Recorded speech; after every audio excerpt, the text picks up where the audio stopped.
Welcome, everyone, to another webinar and fireside chat with retail experts. My name is Caitlin Allen, the SVP of Market here at Symbi, and today it is my pleasure to talk to someone that I don't really need to introduce, but will anyways.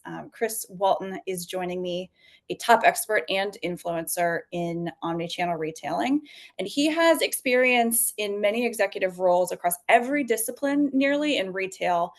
Currently the co-CEO of Omni, one of the fastest growing retail media companies. And he is a senior contributor at Forbes, a regular keynote speaker, and an advisory board member for multiple retail technology companies, most recently at Symbi. So Chris, welcome. Thank you so much for being here. Thanks, Caitlin. Thanks for that introduction too. That was super nice. Thank you. It's great to be here. Yes, I am really excited to chat. And I have to tell you, when I was looking at your bio prepping for this, I was like, I did not know he went to Stanford and Harvard. Hats off to you. I did. Yes. Thank you very much. Thank you. Yes. Well, let's dive in. So you've obviously had an incredible career, Chris, from Gap to Target, Omni, and a variety of others. And you're advising some of the most innovative companies in retail today. And a lot of your background is rooted in store strategy as well as merchandising. And so I'm Yep. curious to hear what aspect of retail leadership you're most excited about these days, just from that very unique vantage point. Yeah, it's a really interesting question. I to me the retail or the lifeblood of retail, I should say, is for the most part is going to be the stores and the merchants. And with digital coming on the scene in the late 90s, the digital side of that merchandising equation definitely changed. But really, those are the two things I'm always thinking about. Particularly as headlines come my way each and every day. And the store side of it is really important to me because I spent some time in the stores as well. So I got to see how the merchandising actually plays out in the stores and the headaches it can cause if it's not thought about the right way. And so, I think the one point that I'm particularly keyed in on right now is for lack of a better way to describe it, I think there's an omni-channel rub that is starting to emerge as you see retailers come to grips with, particularly coming out of the pandemic, all the things that they started to do, shipping from store, buy online, pick up in store. And I think you see this rub most evident in terms of Starbucks, in terms of the capacity issues it has in its business, in terms of trying to get everybody in and out of that experience as quickly as possible, but yet still keep the Starbucks experience the same. I think Target, my former employer, has a very similar issue in terms of how it's pushed so many people towards curbside and has shipped so many orders out of its store. So, so those are the things that I think that's the challenge I think that's out there for, almost everyone, especially those that have jumped feet first into, that side of the business. But at the end of the day, I think the thing that I like most is, when you think about the store, there are just so many ways to improve it. If you think about it, almost like a multiplayer video game where like you can record, you can process the data, and then you can act on the data in ways that we never have before. And I got a taste of that with the store of the future. But really, it brings those Sure. two disciplines together, the store operations and the merchandising, when you start thinking about it that way. And how do you create a store experience where you can do all three of those things? That's what's most intriguing to me day in and day out. I love it. Yeah, it is a very important way of thinking because so much of it's such a touch point with customers. It's where retail workers are working every day, that it shapes their job satisfaction, their impact, their you know retention, et cetera. And leadership has to cover all of those aspects while thinking across all channels. So it makes a lot of sense. And it leads actually to another question I've got for Okay. you. How is the role of the store, particularly as a merchandising engine, how do you see it evolving today? We've seen in some of the announcements you're alluding to with Starbucks, and Vibes, and there's other things that are impacting retail, like supply chain volatility and kind of classic labor shortages. Within the midst of that, how do you see the store playing an important role in navigating both the headwinds and the tailwinds that are part of the industry's day to day? Yeah, I mean, I think the store, as the expression point of the merchandisers, and merchandisers being, the key thing there is really being it's really being pressured for three reasons. There's three pressure points on merchants, and two of them are particular, and one of them is really evergreen, I think. Okay. The first one is it's the pressure that's being caused by the demand for labor to do more things than it ever has before. So the labor's harder to get. So at the store level, the labor's harder to get, and then you're asking it to do more things. And so that's having all kinds of impacts in terms of the quality of the merchandise presentation and also the service that you're able to provide in the store across the industry. So that's one thing that's impacting it. The second piece for me is there's also a great push to stand behind what is uniquely yours. There's so many marketplaces out there. Amazon's particularly strong at this. Walmart's particularly strong at this.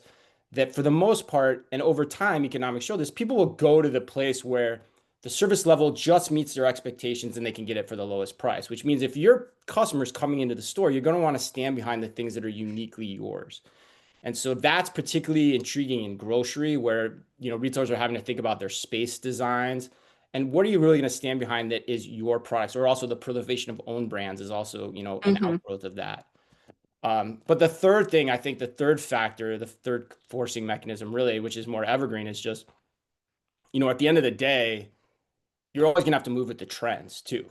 So you have to be thinking about where things are going next. And so you got to get in front of that and you've got to think about and help your stores figure out what is the optimal design, what is the optimal operation so that you can chase into trends in a way that is still profitable because you can't just move the architecture of a store overnight. Like that, there are very No. hard costs to doing business in a physical environment that you have to take into account. So I think those three factors are really coming into play here. And really that first one, particularly the rising cost of labor and what we're asking them to do is kind of the limiting factor here in terms of the merchants being able to work with the stores to figure out what the future is going to look like. Mm. Would you say that that rising cost of labor is responsible for disconnects between merchandising strategy and what actually goes on in the store floor, or is it something else entirely? Well, I think it's both. I think it goes back to both. I think, one, it's the disconnections. The disconnections happening for two reasons. One, like it's harder to get the workers, so the disconnection is almost happening by default because you're not able to execute things the way you want. And then the second piece of it is, like I said before, you're pushing the store teams in so many different directions that by default, for no lack, they don't want to do this. They want to execute their jobs. They just can't. So they're forced to pick and choose Mm. what they can and can't execute in the day just to get their jobs done, to kind of keep their heads above water, so to speak. Yeah, that makes a lot of sense. Did you encounter these kind of challenges when you were leading Target Store of the Future project, or is this somewhat new? I encountered it more when I was in the field. I was a district manager. I oversaw 12 stores in the field for Hmm. Target in the early 2010s. And yeah, I mean, it was a problem even then before we were even picking and packing orders because you only had so many hours in the day. You only had so much payroll. There was only so many things you could check over and a lot of the tasks it became impossible to do every task, and no district manager actually had the expectation that everything headquarters was handing down was actually getting done either, which is also another interesting question when you think about it, but that's just the Oh, impossible way really? people did their jobs. Yeah, oh, 100%. Huh. Wow. That's uh, And that's that's I interesting. have no doubt that every retailer operates the same way. Uh-huh. You That did what makes your sense. bosses cared the most about. That's just the way it works. I mean, that's human nature in a lot of ways. Hmm. Fascinating. Fascinating. Maybe we can talk a little bit about store intelligence and shelf digitization and how it relates to some of the things that you just said. Our perspective, as you know, at Simbi, Chris, is that retail has invested a lot of money, has well invested a lot of good dollars in collecting data from their supply chain, their point of sale system, and their computer engagement applications, whether it's loyalty, digital, et cetera. But the shelf is really still a blind spot. And what I mean by that is retailers know what arrives at their stores and they know what leaves, but they don't necessarily know what happens in between, where items are in their store, whether prices are correct, whether their on-shelf availability is correct, what actually happens at that moment that a shopper is making a decision about whether they're going to buy, the Jiffy 12 ounce or the Jiffy 18 ounce. And I'm curious from your perspective. We believe together that fixing that gap is super critical. What is the most critical part about solving that gap for merchandising teams and leaders? Oh, wow.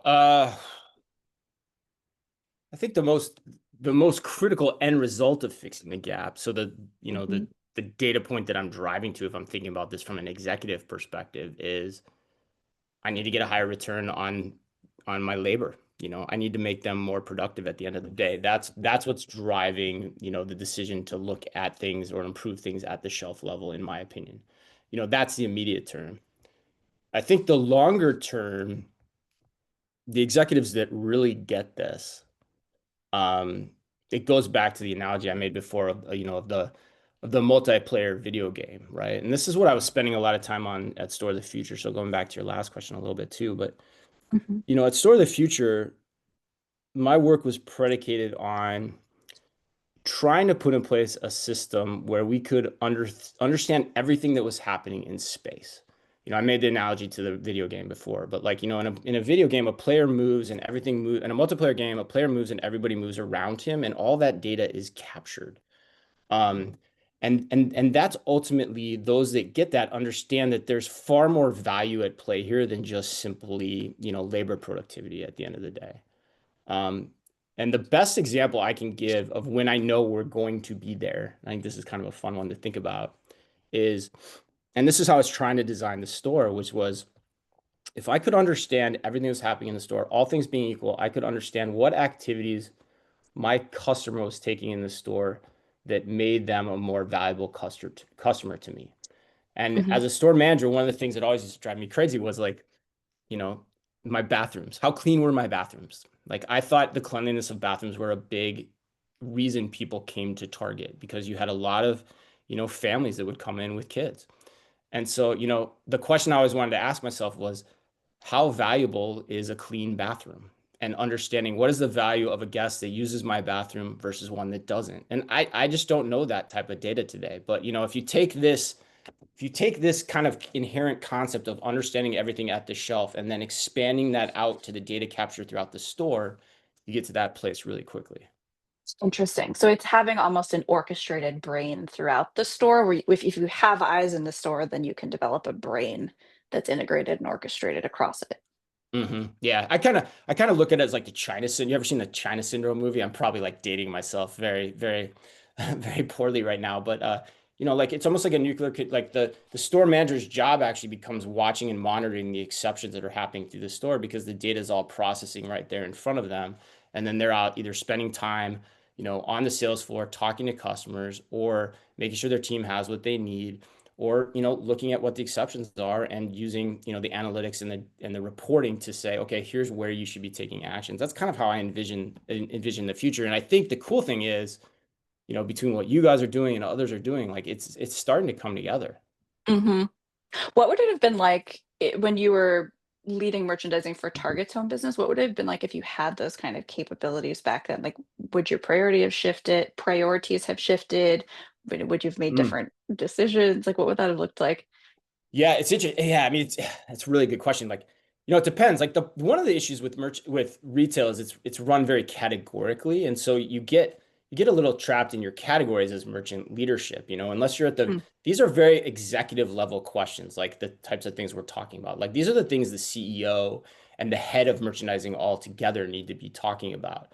So as in home furnishings for me, like, the best thing about it is everything would have just been more effective. Like, I think about my promos would have been more effective because I would have known what was being executed correctly on shelf and could have taken action on that. My return on inventory would have been better, or my inventory turnover would have been sped up. So I could have then, from the combination of those two things, I could have taken extra money and decided how to reinvest it to further grow my category or experiment with new innovations or new partnerships that would bring people back to my store each and every day. And if you take that up a level as the CEO or the chief merchant, it's the same thing ultimately. It's like, how do you make your store run more efficiently so you can reinvest in the things that ultimately matter to your customer day in and day out? So, like, I go back to the bathrooms. Does a clean bathroom matter for your store? Maybe it does for some retailers, maybe it doesn't for others. Mhm. Does a fast checkout line matter for your customers? Maybe it does, maybe it doesn't for others. Those are the things then that you can funnel the money back into. And again, with the labor expense challenge, you can decide where you want to deploy your labor to be most efficient too. Yeah, and it almost sounds in some ways that it would have elevated the way that you showed up in your career too. You've obviously done fine without it, but if you were thinking more like a C-level or a CEO with that information, it could have really been valuable for you from that perspective too. 100%. It would have enabled me to push this. It would have for my tenure, it would have enabled me to push upwards a little bit more and a little bit faster too, which is always a benefit to Yeah, those that's well that want said. to challenge the That status quo. Yes, I like that a lot. Let's talk a little bit about use cases before we close out this section on store intelligence. How do you see shelf intelligence most impacting different parts of the job? Whether it's something like planograms or promotions, or maybe it's relationships with suppliers. And then second question, in addition to that, how would you stack rank shelf intelligence in terms of like priorities and must-haves in an investment stack rank? Okay. Wow. Okay. So the first part of that question, um, to me, and this may be a bias, but to me, the biggest value comes from the pricing optimization because I think that is the most, I don't know the right word, independent or exogenous thing that, happens you know, if you fix that, if you get it right, it's just fixed. It's Yeah. not dependent on inventory flowing through your system. It's just, did the tag go up right? Does it show the right price? That to me is the most valuable thing because you get your promos right, it immediately impacts your business. I think I've said this to you, Caitlin, before. People that listen to our show regularly probably know this too, but my favorite analogy that explains what I'm talking about is when I used to work in the stores, I'd go into the stores and I'd love it when I'd find a tag on the floor, like a promo tag on the floor, because I'd grab whoever was with me or even somebody that was just working in that. I'd be like, "Hey, you gonna pick that up?" And they'd immediately look at me like, "Dude, come on, are you kidding me? There's like tags all over the floor. You gonna make me pick these up?" And I'd be like, "Yep, I am. I'm gonna make you pick them up." And let me tell you why. Because I know from my days at merchandising, before I came to the stores, as soon as that tag goes on that item, sales are gonna go up at least 20%. Like that's just Mhm. going to happen. And then the light bulb goes off. And when you think about it, that is the most impactful thing that store team member will do to drive sales every day. And so if you can get that feeling, that loop going throughout the organization by getting their promos priced correctly, or even their everyday prices priced correctly, that's going to have a lot of tailwind to them and inspiring them to take actions that are really going to drive sales. So that to What's me the is phrase? Retail is detail, retail is something like detail. that. Yes. 100%, 100%. Yeah, 100% it is. And that's just the minimum. Like I've seen promos, elevate things, 6, 10 times. Like it's just crazy the extent It of is crazy. what can happen if you do it right. So that's why to me that's the number one thing. Um, if you were to force rank me, if I was to force rank like why they should be investing in self intelligence and where I'd put it, I, I'd probably put it as number one because I talk to a lot of retailers and all these issues that we're talking about, the out of stocks on shelf, the efficiency of the labor, the pricing accuracy, like those are all the real problems that your retail organization is hampered with day in and day out. And so this to me is the number one thing people should be trying to solve. I'd put this number one. Mm. Well, thank you for that. We obviously agree. It's the way I think about it too is, if you're putting money into retail media and you're trying to promote a certain product that's not there, or that Right. you're pushing a promotion that's incorrect, like those dollars are Right. It's largely foundational. wasted. It's foundational. If you've invested in ESLs, but you don't know the Yep. location of your items, and so then the information on the ESL is incorrect, or it's not connected with your e-commerce engine, which our data is also foundational for. It's also, you're not getting as much value as you could. Right. So it's really, I think all things are valuable. It's just the sequencing is what I hear you saying. It matters a lot. Yeah, right. I mean, I would 100%, I'd be trying to make efforts in this direction in some way, shape, or form, regardless Yeah. of the solution. This is the problem that needs to be solved. And if you take this approach, it is foundational. If you take the approach Yeah. that we're talking about and espousing. Well, it's the reason why I think it's 151% year over year increase in store technology. Investments have increased that much over the last year, and two-thirds of retailers are trialing some form of store technology, whatever it is. So it's definitely an of the moment topic. And maybe shifting gears just a bit, but we recently announced you graciously agreed to join Symbia's strategic advisory board, and I would love to just let the audience hear a little bit of the story about what guided you to say yes amidst all the things that are grappling for your time today, and and what makes us different to other solutions you've seen on the market that kind of went into that yes when we made the request. Yeah. Well, yeah. So thank you for that too. I'm really excited about it. Me too. I think to answer that question, I've just been impressed with the whole idea since day one, regardless of, how it ultimately plays out. I mean, I spent 2 years on Store of the Future. This was back in 2015 to 2017. So it's something I've always been looking at, and Okay.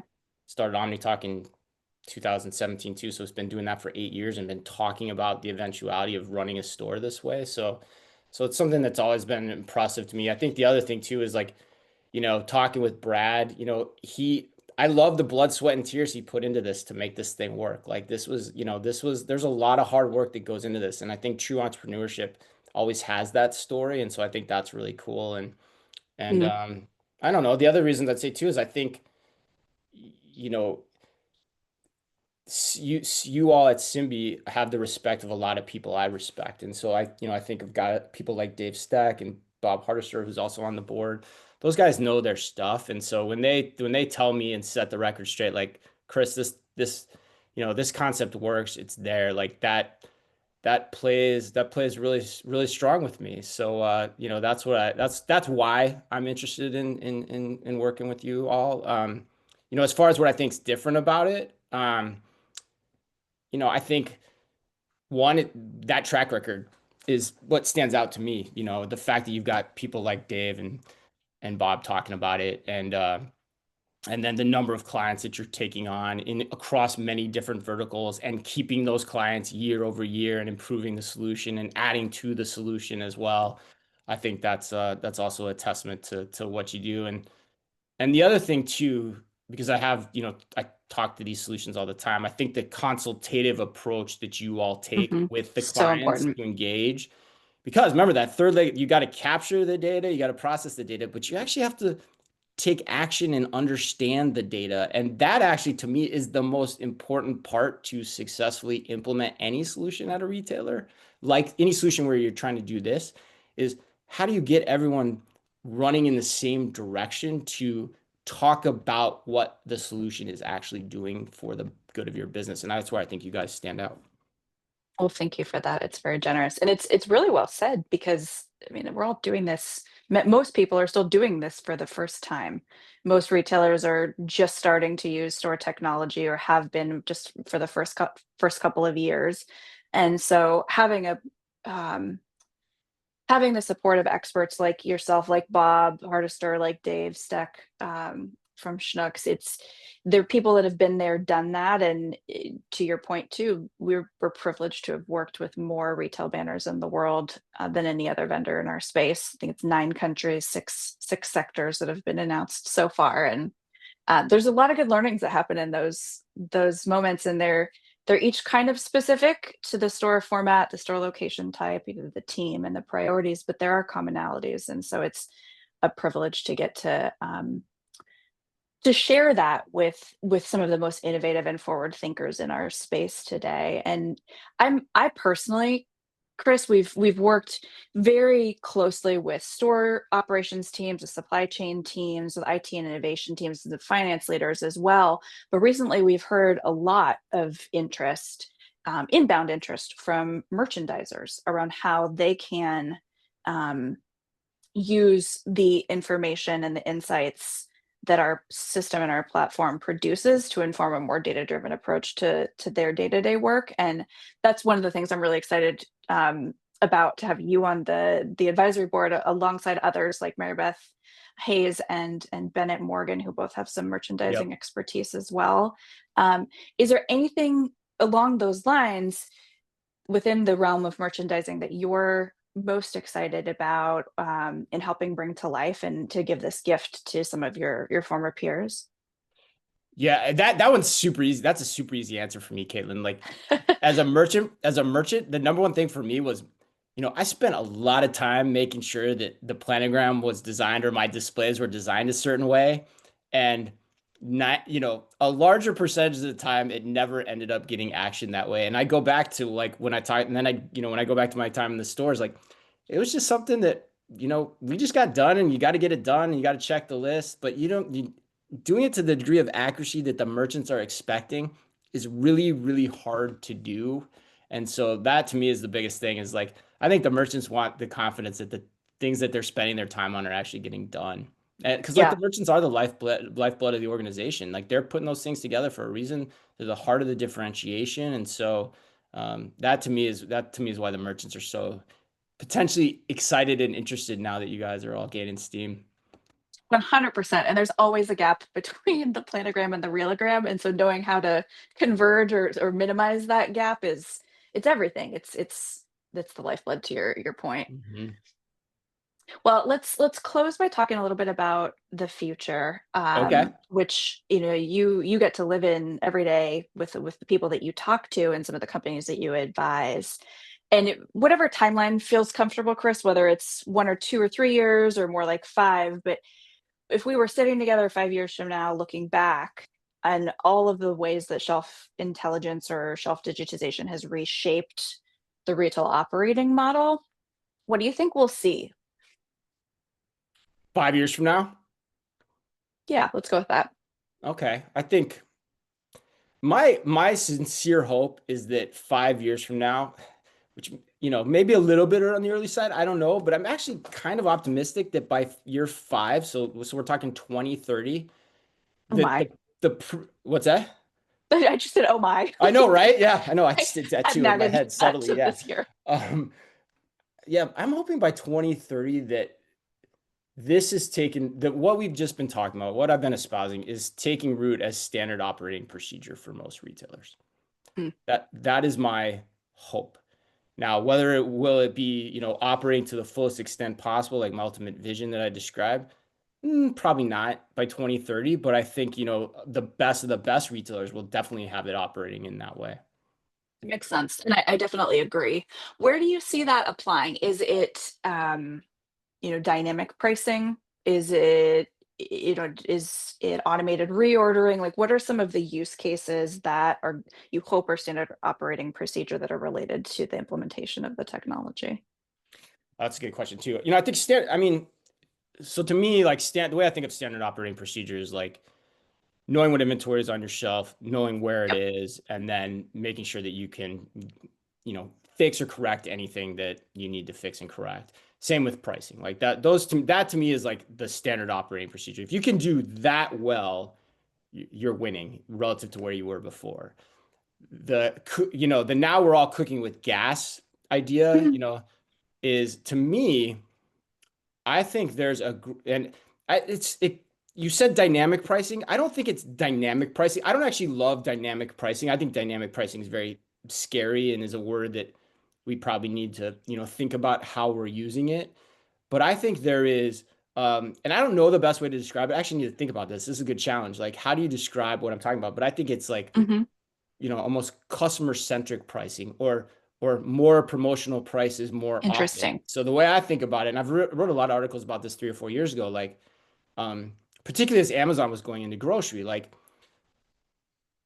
when you get all this data hooked up with ESLs and computer vision and understanding what inventory is on the shelf and what you can promote, you can do more things more quickly from a promotional standpoint. And the promotions are one of the biggest levers to drive people into your store and one of the biggest levers for merchandising. So like, as an example, you know, who's going to be the first grocer that says, our prices are going to be at this level off for 3 hours on payday, because now you have the ability to do that, right? And so those types of angles are so intriguing to me. Like I geek out on, I used to love doing promotions, but like I geek out on thinking about like day part promotions. Can you promote things differently in the morning, for people on the way to work, which now under the current infrastructure of a retailer, you just can't do that because you're having to Mm, do all these print jobs so early and everything, and you can't assign the labor to do it, but now you can. So that's really fascinating. Maybe even just day part pricing. Like maybe we just need to go there. Like let's just start with day part pricing. Like what's your promotional scheme morning, afternoon, and evening? It doesn't yeah, have to be the yeah. same, and that's really cool to me. I used to live in Denver, and it would rain every afternoon. Mm-hmm. And the idea of an umbrella, like 2 hours earlier versus 2 hours later, infinitely different, infinitely more appealing or less appealing depending on the time of day. So that makes a lot of sense to me, and I love the boldness of it. And I think you've actually already answered this question a little bit, but Okay. like when we apply the ubiquity of shelf data, Yep. shelf intelligence in the same way that maybe like we have point of sale data today, what does retail look like? Is it, do agents order for us from our homes the things that we need to buy? What's the world operating like? And any kind of time frame, 5 years might be a little bit too close for some of that. Oh man, I think that's almost that's almost too hard for me to predict. I think the way I think about it is more like what will the retail experience most be akin to? And I Mm, think the retail experience that we're talking about will be most akin to a casino type experience, because okay. if you think about it, a casino does know everything that's happening in its casino. It knows how much I'm betting when I walk in. It knows everywhere I've gone because it's got the cameras, the souped up systems. And my buddy, who's a CFO at a casino, back when I was doing Store of the Future, he said to me, Chris, we don't judge our success by how much money we make. We judge our success by whether our customers or our casino goers had a good time. And so Oh, that ultimately is the thing for me that this unlocks, is that shopping in store will be a more fun, pleasurable experience. And fun might not be the best word for every brand, but I think sure. a more pleasurable experience, if I engage with your brand, it should be a more pleasurable experience, just like a casino is trying to do through the information it has. It's kind of like it's basically in some it's said differently. We're operating in a world right now where we have perhaps lagging indicators that we Yep. look at as KPIs. It's figuring out what are the leading indicators. It might not be fun, like in every retail setting as it is Right. for casinos, but I follow what you're saying and it makes a lot of sense. Yeah, and then it extends the loyalty programs too. Like you can Yeah. start to do different things with loyalty too. I mean, that's the whole. There's so many offshoots on this, right? And the casinos are the best at that. Like, hey, you did this, you get a free room. You get free drink, free meal, and so like taking all this data and then putting it in the power of kind of the retail media organization, which not surprisingly is the other place we're seeing lots of investment from retailers. The two are going to marry up at some point as well. Love it. Final question. So you recently said on LinkedIn that it is the most exciting time to be in retail right now. And I am curious what parting words you would have for those of us that are on this webinar about the opportunity in front of us, about the shelf and why it deserves our focus.